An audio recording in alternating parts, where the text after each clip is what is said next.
महेश्वासो गूढशत्रुरविन्दमः आजानुबाहुः सुशिराः सुललाटः सुविक्रमः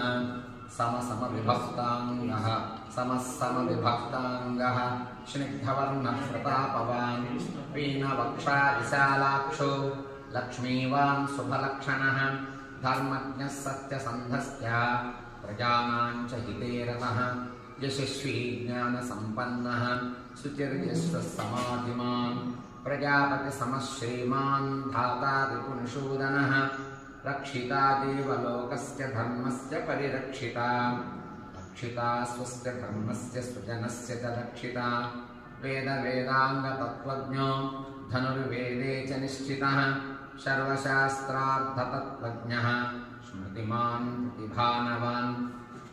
सर्वलोकप्रियः साधुः अदीनात्मा विचक्षणः